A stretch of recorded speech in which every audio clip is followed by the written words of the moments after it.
Hi అండి. ఇవాళ నేను అరటికాయ ఆలు రెండు కలిపేసి చూసారు కదా ఎలా స్లైసెస్ చేశాను. అరటికాయని ఇలా అదే అంటే అరటికాయ ఏ షేప్లో ఉంటుందో ఆ షేప్లోనే వస్తుంది. సో బంగాళదుంపల్ని నేను ఇలాగా స్లైసెస్ చేసేసుకున్నాను. సో ఇలా చేసేసుకోవాలండి.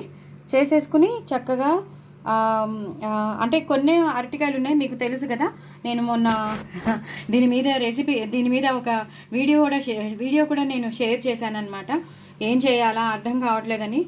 ఒకవేళ ఎవరైనా చూడకపోతే చూడండి. చాలా ఆలోచనలో పడి ఆఖరికి నేను బీట్రూట్ కూర చేశాను.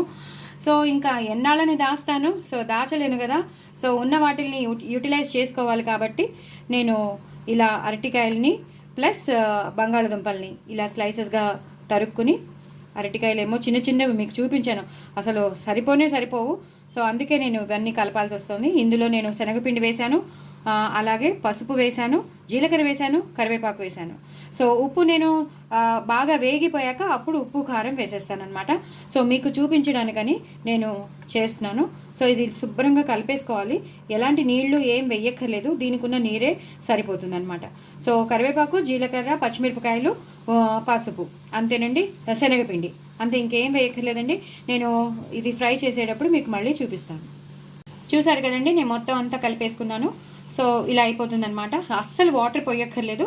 జస్ట్ మన అరటికాయకిను ప్లస్ బంగాళదుంపలకి ఉన్న వాటర్ సరిపోతుంది. చక్కగా నేను చెప్పినవన్నీ వేసేసుకుని శనగపిండి కొంచెం ఒక 4 to 5 స్పూన్స్ వేసేస్తే చక్కగా ఇలా కలిపేసుకోవచ్చు అనమాట. సో అవి ఏమవుతాయంటే అప్పుడు ఎప్పుడైతే మనం ఫ్రై చేస్తామో చక్కగా పకోడీలాగా ఫ్రై లాగా క్రిస్పీగా ఉంటాయన్నమాట. జస్ట్ మామూలుగా ఫ్రై చేసుకుంటే కొంచెం రెగ్యులర్గా ఉంటుంది కదా, ఇలా చేసుకుంటే కొంచెం వెరైటీగా ఉంటుందని నేను చేస్తున్నాను అనమాట. సో నేను ఫ్రై చేసేటప్పుడు మీకు మళ్ళీ చూపిస్తాను. So pan పెట్టేసుకున్నానండి. ప్యాన్ పెట్టేసుకుని జీలకర్ర వేసుకున్నాను. జీలకర్రతో పాటు వెల్లుల్లిపాయలు వేసుకుంటున్నాను. ఇంకా ఎలాంటి అల్లం వెల్లుల్లి పేస్ట్ వేయక్కర్లేదండి. పేలుతున్నాయి చూసారండి. నేను చాలా రిస్క్ తీసుకొని చేస్తానండి, మీకు అందరికీ షేర్ చేయాలని. అలాగే కరివేపాకు, కొంచెం కరివేపాకు వేసుకోవాలండి.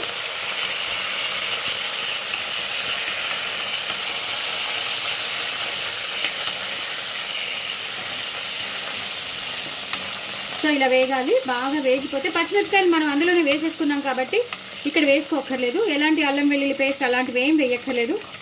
అలాగే పోపు మినపప్పు కానీ శనగపప్పు కానీ ఏం వేయక్కర్లేదు. జస్ట్ వెల్లుల్లిపాయలు, ఇలా కరివేపాకు, జీలకర్ర ఉంటే చాలు. కొంచెం కలర్ కోసం మనం ఇందాక అక్కడ వేసినా సరే ఇక్కడ కొంచెం వేయాలి, పసుపు వేయాలి. బాగా క్రిస్పీగా వేగిపోయి చూసారా కరివేపాకు, అలాగే వేగాలి. ఇప్పుడు మనం తయారు చేసి పెట్టుకుని చాలా సింపుల్గా చేసేసుకోవచ్చు అండి. చాలా అంటే చాలా సింపుల్గా చేసేసుకోవచ్చు. ఎటొచ్చి కొంచెం నూనె పడుతుంది, నో ప్రాబ్లం. అప్పుడప్పుడు మనకి టేస్టీగా తినాలన్నప్పుడు ఇలాంటివన్నీ మనం చేస్తూనే ఉండాలి. సో ఇలాగా వేసేసుకోవాలన్నమాట, అన్నీ వేసేసుకోవాలి. అస్సలు నీరు పోయలేదండి నేను. జస్ట్ నీరు పోయకుండానే వాటికున్న నీరుతోనే నేను శనగపిండి బ్యాటర్ వేసేసి చక్కగా జీలకర్ర, పచ్చిమిరపకాయలు, పసుపు వేసేసాను, కరివేపాకు అన్నీ వేసేసాను. ఇప్పుడు కొంచెం నూనె పడుతుందండి. సో నేను నూనె వేస్తాను. కొంచెం ఫ్రై కాబట్టి పడుతుంది, ఒక రోజుకి పర్వాలేదు. మనం అస్తమానం చేసుకోం కదండి, అప్పుడప్పుడే ఇలాంటివన్నీ చేసుకుంటాం కదా. సో ఇలా కలిపేసుకోవాలన్నమాట. నేను హైలో పెట్టుకున్నాను, సిమ్లో పెట్టుకోకండి, కొంచెం సేపు హైలో పెట్టుకోండి. సో దట్ ఆ మనం ఏదైతే బ్యాటర్ వేసామో శనగపిండి అవన్నీ కొంచెం క్రిస్పీగా అయిపోయాయి అనుకోండి, ఈజీగా ఫ్రై అయిపోతూ ఉంటుంది అనమాట. సిమ్లో పెట్టారనుకోండి అది కొంచెం జిగురుగా అయిపోతుంది.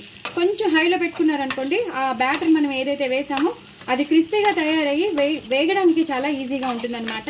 సో కావాలంటే ఇంకొంచెం వాటర్ ఉంటున్నాను, ఆయిల్ పడుతుందండి, ఇంకొంచెం ఆయిల్ పడుతుంది. నేను వేసినప్పుడు కొంచెం తక్కువ వేసాను కాబట్టి నేను ఇప్పుడు వేస్తున్నాను. కానీ టేస్ట్ మాత్రం అదిరిపోతుంది. వేసానండి, ఇంకా అక్కర్లేదు, అలాగా అనిపిస్తుంది. తర్వాత ఎప్పుడైతే వేగిపోతాయో అప్పుడు కరెక్ట్గా మనకి నూనె సరిపోతుంది అనమాట. సో ఇప్పుడు నేను కరెక్ట్గా వేసేసుకున్నాను, ఎందుకంటే మనకి తెలిసిపోతుంది, ఇక్కడ నూనె వచ్చినప్పుడే మనకి తెలిసిపోతుంది కరెక్ట్గా వేసినట్టు. సో దీన్ని కొంచెం వేగాలండి. ఇది మాత్రం మీడియంలో కానీ దగ్గర ఉంటే హైలో కానీ, మీరు దగ్గర ఉంటాను అంటే హైలో పెట్టండి, కలుపుతూ ఉండండి. లేదు కొంచెం మేము అలా వెళ్తాము, 1-2 నిమిషాలు అలా వెళ్తా ఉంటే మీడియంలో పెట్టండి, మళ్ళీ వస్తూ చూస్తూ ఉండండి. సో ఇది బాగా వేగాక మీకు మళ్ళీ చూపిస్తాను. చూసారు కదండి, నేను ఇందాక చెప్పాను కదా, మీడియంలో కానీ హైలో కానీ పెట్టుకుని అక్కడే ఉండి కలుపుతూ ఉంటే మాత్రం ఎంత క్రిస్పీగా అయ్యాయి. చూసారు కదా, మీకు కనిపిస్తున్నాయి కదా, చాలా క్రిస్పీగా అయిపోతాయి. ఎందుకంటే మనం వేసిన ఇది కార్న్ఫ్లోర్ వేసుకోవచ్చు, అలాగే నేనైతే బియ్యం పిండి వేసుకోవచ్చు, నేను శనగపిండి వేసాను. కార్న్ఫ్లోర్ ఉంటే కార్న్ఫ్లోర్ వేసుకోవచ్చు, బియ్యం పిండి ఉంటే బియ్యం పిండి వేసుకోవచ్చు. మా ఇంట్లో రెండు లేవు, సో నేను శనగపిండితో వేస్తాను. బట్ ఇది మాత్రం కంపల్సరీ చాలా చాలా బాగుంటుంది. ఎందుకంటే pakodi ditto to ditto same to same pakodi fry లాగే ఉంటుంది. సో మనం ఇష్టపడి తింటాం. మిర్చి బజ్జీలు కానీ బయట బండి దగ్గర ఆలూ బజ్జీలు కానీ మనం ఎన్నో తింటూ ఉంటాం. సో అలా బయట తినకుండా చక్కగా ఇంట్లోనే మనం చేసుకున్నాం అనుకోండి, చాలా చాలా బాగుంటుంది. నా శ్రీవల్లి టాకీస్ని దయచేసి మీరందరూ తప్పకుండా సబ్స్క్రైబ్ చేసుకోండి, సపోర్ట్ చేయండి, ఇంకో నలుగురికి షేర్ చేయండి, ప్రమోట్ చేయండి. కొత్త వాళ్ళు ఎవరైనా ఉంటే వాళ్ళు కూడా సబ్స్క్రైబ్ చేసుకోండి. ఇంకా మీ అందరికీ తెలిసిన వాళ్ళకి సబ్స్క్రైబ్ చేసుకోమని చెప్పండి. సో ఇప్పుడు బాగా వేగిపోయింది కదండి, ఈ టైంలోనే మనము ఉప్పు వేసేస్తాం. నేను తగినంత ఉప్పు వేస్తున్నాను. దీనికి ఎంత పడుతుందో అంత వేస్తున్నానండి. మీరు రుచికి తగినంత మీరు వేసుకోండి. ఎందుకంటే మనం ఇందాక బ్యాటర్లో మనం కలపలేదు, జస్ట్ పసుపు ఒక్కటే వేసాము. శనగపిండి, పసుపు, కరివేపాకు, పచ్చిమిరపకాయలు, జీలకర్ర ఒకటే వేసాము. సో ఇంకేం వేయలేదు, పసుపు వేయలేదు. నేను ఇప్పుడు వేద్దామని ఉప్పు వేయలేదు. ఇప్పుడు మాత్రం నేను సాల్ట్ వేసేసాను. ఎందుకంటే ఇప్పుడు వేస్తే బాగా కలుస్తుంది, మొత్తం ముక్కకు అన్నిటికీ పడుతుంది వేడికి మాట. మొత్తం అన్ని ముక్కలకి శనగపిండి పట్టాలని రూల్ లేదండి. మనం కేవలం క్రిస్పీగా అవ్వడానికే మనం శనగపిండి వేసాం, కానీ ఏదో శనగపిండిలో ముంచేయడానికి కాదు. సో ఒక్క నిమిషం పడుతుందండి, ఒక్క నిమిషం ఇలా వేగుతూ ఉంటే నూనె సరిపోతుందండి, ఇంకా అవసరం లేదు. ఎందుకంటే చూసారా ఇలా అంటే ఎలా వచ్చేస్తున్నాయి చూసారా, ఎందుకంటే ఆ నూనె తగినంత నూనె వేసినందుకు, అలాగే శనగపిండి బ్యాటర్ వేసినందుకు. మీరు రుచికి తగినంతగా మీరు వేసుకోవచ్చు ఉప్పుని, సాల్ట్ని. ఇదే టైంలో బాగా వేగిపోయండి, మరీ మాడిపోక్కర్లేదు, మరీ మాడిపోతే కూడా బాగోవు. సో ఇలా మంచిగా ఉన్నప్పుడే, క్రిస్పీగా చాలా మంచిగా ఉన్నప్పుడే మనం కారం వేసేద్దాం.